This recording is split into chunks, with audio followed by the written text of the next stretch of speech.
Yan na po yung amking pinaksil. Puno na po siya sa rice cooker, guys. Madami kasing huli yung aking mister. Tama pala. Tama. Pinamanaan po siya, mga guys.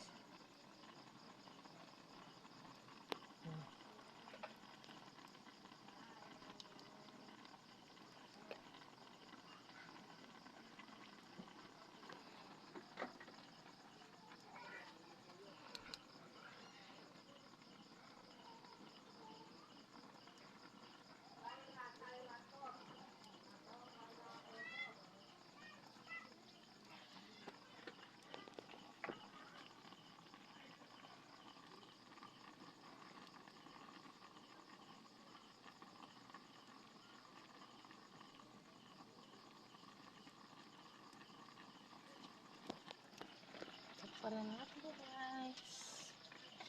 Para maluto po yung kanyang ibabaw, mga guys. Takpan na natin.